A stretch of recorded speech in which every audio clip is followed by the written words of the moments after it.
Have you ever made a decision, maybe a big one, and somewhere in the back of your mind you knew it wasn't the right call? Maybe someone tried to warn you. Maybe you just had a feeling. But you went right ahead anyway. And later, looking back, you thought, why didn't I listen? We've all been there.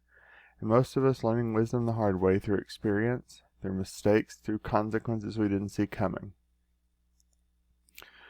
But what if there was a better way? What if wisdom was something you could actually develop, intentionally, on purpose, before life forced it on you?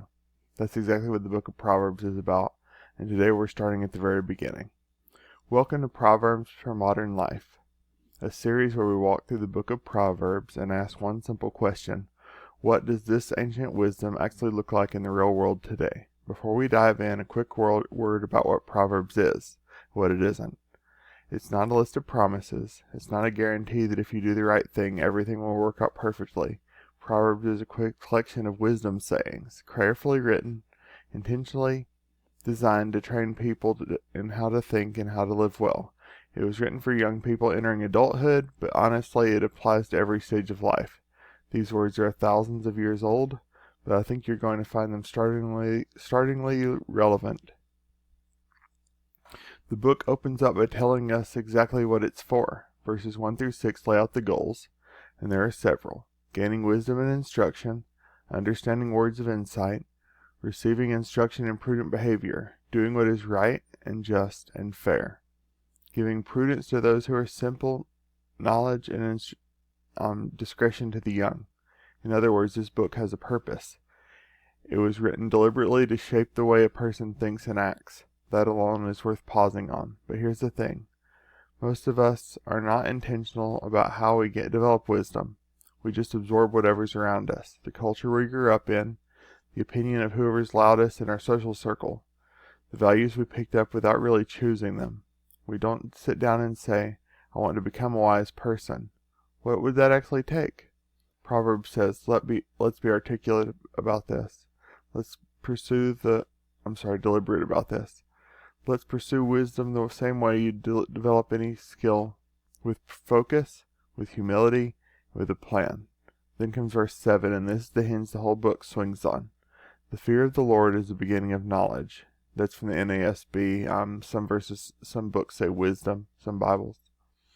Everything else in Proverbs flows from this one idea, so we need to spend a minute here because that phrase, fear of the Lord, can be misunderstood.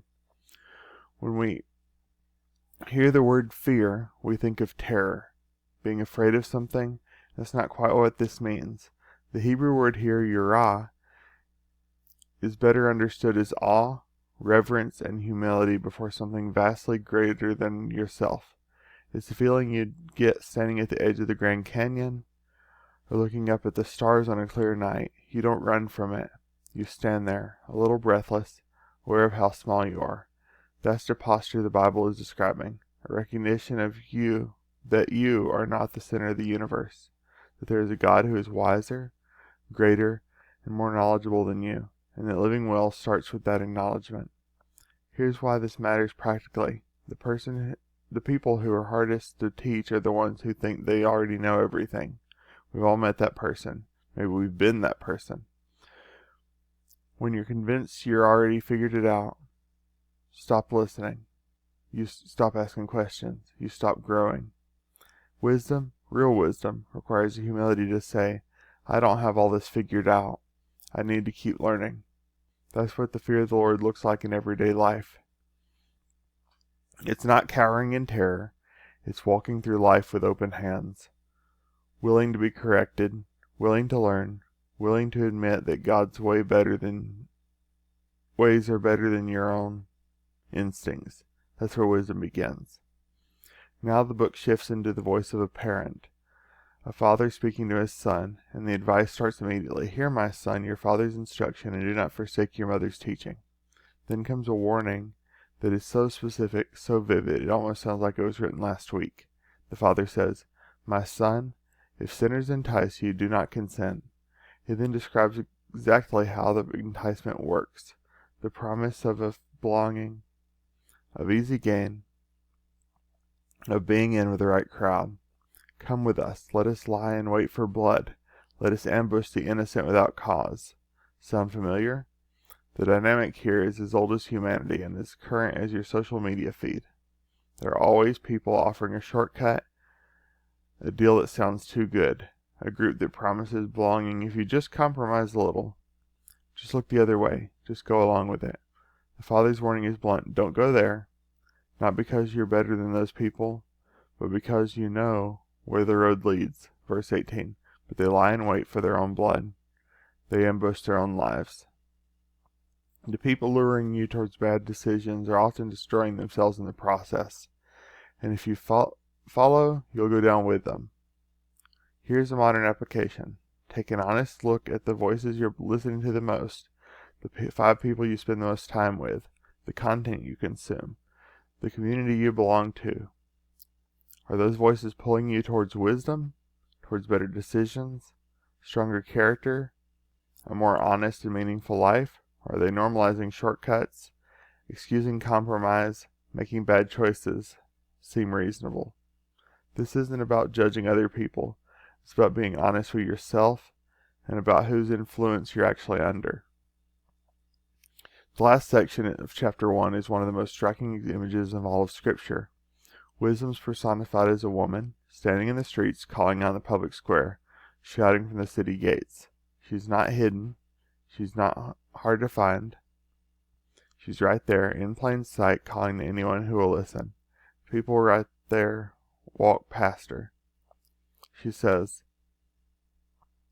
"How long, O naive ones, will you love being simple-minded? And scoffers delight themselves in scoffing, and fools hate knowledge." She calls out, offering to pour out her heart, to share everything. And the response she gets is silence. People are too busy, too distracted, too convinced they're doing fine without her. Then she says something sobering. "Because I called and you refused. I stretched out my hand and no one paid attention. And you neglected all my counsel and did not want my reproof. I will also laugh at your calamity." That sounds harsh, but read it carefully. She's not causing the disaster. She's describing a consequence. When we ignore wisdom long enough, we eventually face outcomes we could have avoided. And at that point, it's not that wisdom abandoned us. It's that we abandoned wisdom. Here's the hard truth the passage is pressing on. Wisdom is usually not hidden. It's not some secret that only a few special people have access to. It's available, calling out. It's the mentor you haven't called back, the book you keep meaning to read, the advice from someone older and wiser that you dismissed because you didn't want to hear it, the conviction in your own conscience that you have been pushing down. The question isn't whether wisdom is available to you. The question is whether you're actually listening. So let's bring this all back to the ground level. 3 questions I want to leave you with this week, and I encourage you to sit down with these, maybe even write them down in a journal. First, where in your life are you acting like you already have it figured out? Is there an idea, a relationship, a habit, a belief where you stop being genuinely open to learning? Where pride or defensiveness has closed the door on growth? Second, who is influencing your decisions, and are they leading you towards wisdom or away from it? Not who should be influencing you, who actually is. Look at who you spend time with, what you consume, whose voice is loudest in your head. Is that influence making you better? Third, what source of wisdom have you been ignoring that you already know what you should act on? Be honest. Most of us have already figured out one thing we should do. One piece of advice we haven't taken. One voice we've been tuning out. What is it for you? Wisdom starts with humility. It starts with acknowledging that you don't have it all figured out. And there is a God who does.